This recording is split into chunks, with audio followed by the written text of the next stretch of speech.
নমস্কার বন্ধুরা, ডলির রন্ধনশালায় সবাইকে স্বাগত। আজকে তোমাদের সাথে শেয়ার করব কচুরির রেসিপি। কচুরি অনেকেই খেতে চায় না, কিন্তু কচুরি যদি এভাবে রান্না করো, গরম গরম ভাত বা রুটি সব কিছুর সাথেই খেতে পারবে। তোমরা হয়তো কচুরি অনেক রকমভাবেই রান্না করে খেয়েছো, কিন্তু একবার এইভাবে রান্না করে দেখো। এখানে আমি বেশ কিছুটা কচুরি নিয়ে নিয়েছি। এবার আমি এগুলোকে কেটে নেব। এগুলোকে আমি আমার পছন্দ মতো কেটে নেব, তোমরা তোমাদের পছন্দ মতো কেটে নেবে। আর এগুলো কিন্তু অনেক রকমেরই নাম আছে। তোমরা যে যেখান থেকে দেখছো, তোমরা কী নামে জানো সেটা অবশ্যই আমাকে কমেন্টের মাধ্যমে জানিও। আর বন্ধুরা, রেসিপিটা কেউ কিন্তু স্কিপ করে দেখো না। শেষ পর্যন্ত আমি রান্নাতে কী কী মশলা ব্যবহার করলাম সেটা কিন্তু মিস হয়ে যাবে। আমি এখানে দেখো কচুরিগুলো সব একইভাবে কেটে নিয়েছি। আর এখানে দেখো যেগুলো অল্প একটু পাক ধরেছে সেই কচুরিগুলোও কিন্তু আমি নিয়ে নিয়েছি। তাহলে চলো রেসিপিটা আমি কিভাবে বানিয়েছি এবার সেটা দেখে নেওয়া যাক। প্রথমে আমি কড়াইয়ের মধ্যে রান্নার জন্য পরিমাণ মতো তেল দিয়ে দেব। তেল খুব ভালোভাবে গরম করে নিয়েছি। এবার আমি সমস্ত কেটে রাখা কচুরিগুলো ভাজার জন্য তেলের মধ্যে দিয়ে দেব। বন্ধুরা, তোমরা যদি কচুরি কখনো রান্না করে না থাকো, তাহলে একদিন হলেও অবশ্যই এইভাবে কচুরি রান্না করে দেখো। খেতে কিন্তু অপূর্ব লাগে। সবগুলো কচুরি আমি তেলের মধ্যে দিয়ে দিয়েছি। এবার আমি এখানে স্বাদ মতো লবণ দিয়ে দেব। লবণের সাথেই আমি এখানে অল্প একটু হলুদ গুঁড়ো দিয়ে দিলাম। এবার আমি লবণ আর হলুদটা কচুরির সাথে নাড়াচাড়া করে বেশ ভালোভাবে মিশিয়ে দেব। আর কচুরিগুলো একটু সময় নিয়ে ভালোভাবে ভেজে নেব। আর কচুরি বেশ একটু ভাজতে সময় লাগে, তাই কিন্তু কড়াইয়ের গায়ে আমি এভাবে একটু ছড়িয়ে দেব, যাতে কচুরির গায়ে তাড়াতাড়ি ভাজার কালারটা চলে আসে। এগুলো ভালোভাবে নরম হওয়ার জন্য আমি একটু কড়াইটা ঢাকা দিয়ে দেব। মিডিয়াম টু লো ফ্লেমে আমি 3-4 মিনিটের মতো ঢাকা দিয়েছিলাম। এবার আমি কড়াই থেকে ঢাকাটাকে সরিয়ে নিলাম।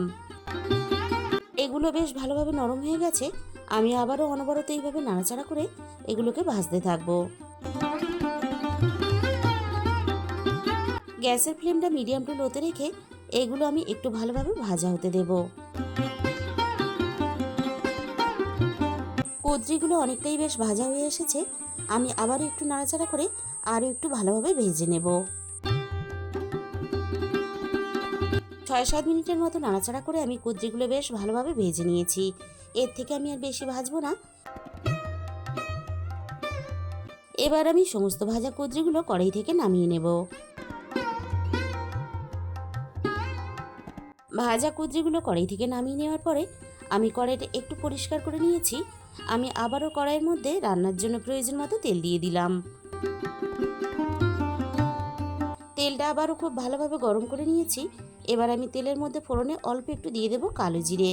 অল্প একটু কালো জিরে ফোড়নে দিলে তাহলে গন্ধটা খুব ভালো আসে। আর একই সাথে আমি দিয়ে দিলাম অল্প একটু রসুন কুচি। এবার আমি এখানে পেঁয়াজ কুচি দিয়ে দেব। আমি এখানে মাঝারি সাইজের 2টো পেঁয়াজ ব্যবহার করেছি।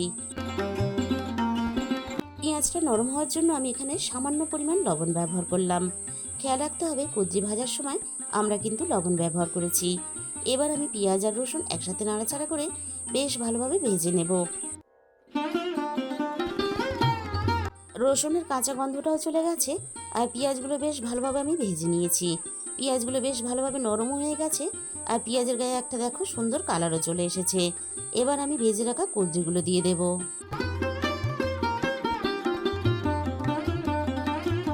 এবার আমি এখানে অল্প অল্প করে রান্নার গুঁড়ো মশলাগুলো দিয়ে দেব। প্রথমে আমি দিয়ে দিলাম ঝালের জন্য লঙ্কার গুঁড়ো। আর একই সাথে আমি এখানে ধনে গুঁড়ো দিয়ে দেব। ধনে গুঁড়োর পরিমাণটা আমি এখানে একটু বেশি দিলাম। এই রান্নাতে ধনে গুঁড়োর পরিমাণটা একটু বেশি দিলে তাহলে রান্নার গন্ধটা যেমন ভালো আসে, তেমনই কিন্তু রান্নাটা খেতেও ভালো লাগে। আর একই সাথে আমি এখানে অল্প একটু দিয়ে দিলাম গোলমরিচের গুঁড়ো। এবার আমি গ্যাসের ফ্লেমটা লোতে রেখে সমস্ত মশলার সাথে কচুরিটা নাড়াচাড়া করে বেশ ভালোভাবে মিশিয়ে একটু ভেজে নেব। তবে খুব বেশি সময় নিয়ে আমি ভাজবো না, তাহলে মশলাগুলো পুড়ে যাবে আর রান্নার মধ্যে একটা তিতকুটে ভাব চলে আসবে। তোমরা চাইলে কিন্তু এখানে অল্প একটু লেবুর রসও ব্যবহার করতে পারো। বন্ধুরা, একদিন হলেও এইভাবে কচুরি রান্না করে দেখো। গরম গরম ভাত বা রুটির সাথে আর অন্য কোনো কিছুরই প্রয়োজন হবে না। তাহলে বন্ধুরা, আজকের এই রেসিপিটা ভালো লাগলে ভিডিওতে একটা লাইক করে দিও। আর কমেন্টের মাধ্যমে জানিও তোমাদের কেমন লাগলো। আর যে সমস্ত নতুন বন্ধুরা এখনও পর্যন্ত আমার চ্যানেলটা সাবস্ক্রাইব করনি, এরকম নতুন সহজ ঘরোয়া রেসিপি পেতে আমার চ্যানেলটা সাবস্ক্রাইব করে আমার পাশে থাকার অনুরোধ রইল। আর তার সাথে সাথে পাশে থাকা বেল আইকনটা ক্লিক করে অল করে দিও। তাহলে আমি যখনই কোনো নতুন রেসিপি আপলোড করব, সবার আগে তোমার কাছে পৌঁছে যাবে।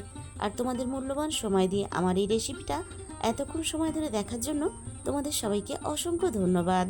আজকে তাহলে এই পর্যন্ত।